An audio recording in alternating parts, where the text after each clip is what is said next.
There is a phenomenon that social psychologists call the invisible woman syndrome. It's that subtle, stinging moment when you realize the world has started looking past you, rather than at you. Maybe you felt it at a restaurant, in a boardroom, or even at a family gathering. But here is the secret the fashion industry won't tell you. You are not disappearing. You are simply transitioning into a chapter where pretty is no longer your currency. Respect is, at 60, 70, and beyond. Your clothing is no longer a trend report. It is a silent manifesto. Today we aren't talking about how to look younger. We are talking about how to look formidable.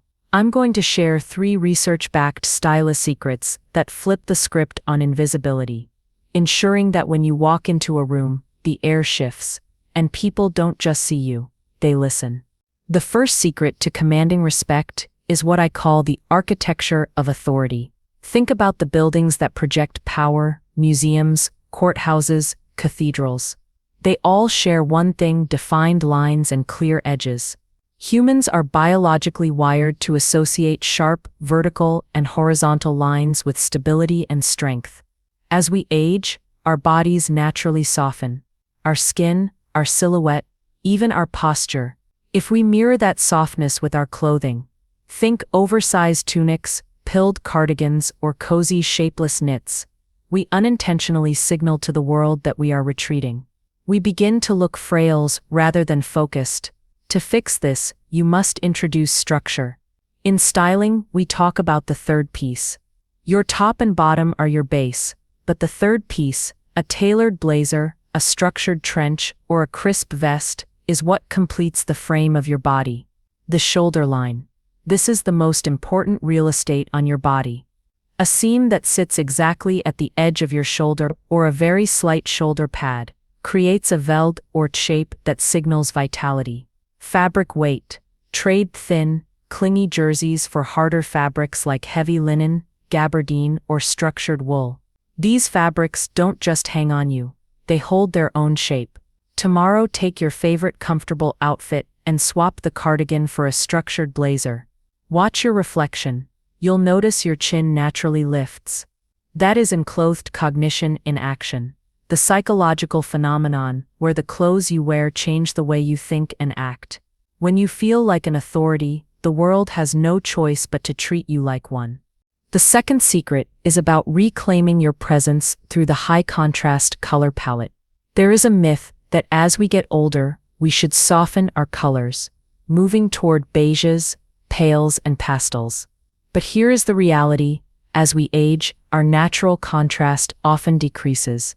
Our hair may turn silver, our skin tone becomes more translucent, and our eyes may appear less vivid. If you dress entirely in low contrast, muted tones, you are essentially camouflaging yourself against the background of the world. Respect is rarely given to things that are hard to see. To be respected, you must first be visible. The power of intentional neutrals.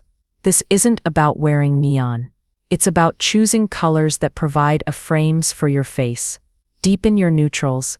Instead of tan or heather gray, reach for espresso navy or charcoal. These deeper tones provide a sharp backdrop that makes your facial features and your expressions pop. The column of colors. One of the most sophisticated moves a woman can make is dressing in a single saturated color from head to toe. This creates a vertical line that suggests height and a disciplined, intentional aesthetic.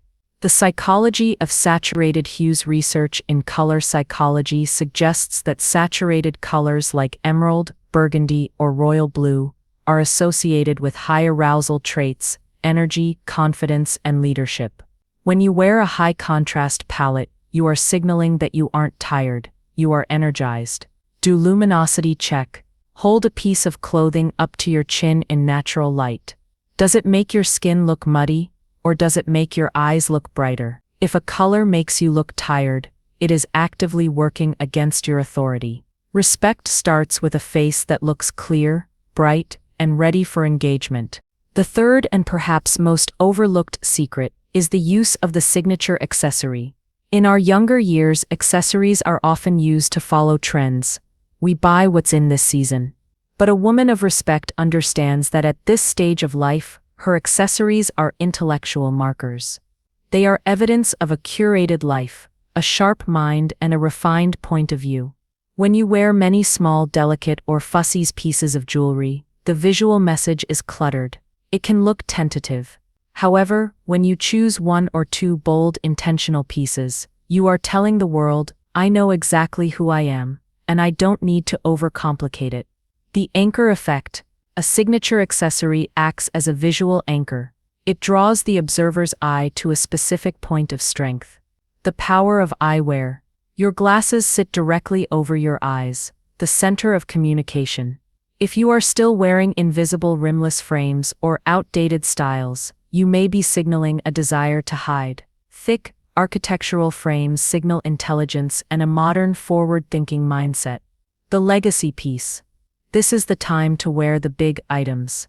A bold, chunky necklace, a high-quality leather handbag with structure, or a man-style watch. These items suggest weight, history, and a refusal to be overlooked.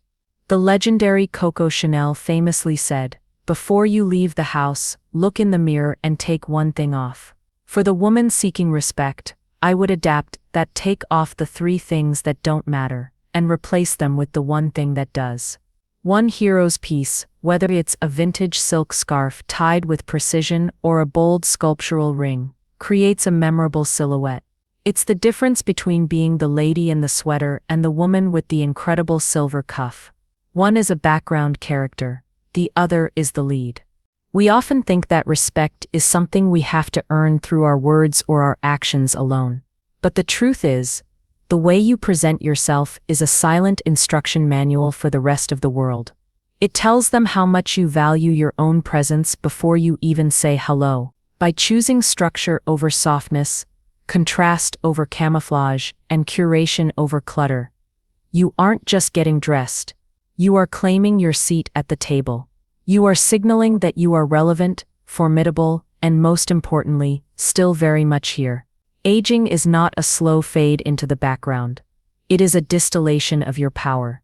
It's time your wardrobe reflected that. If today's video shifted the way you look at your closet, I have a small task for you.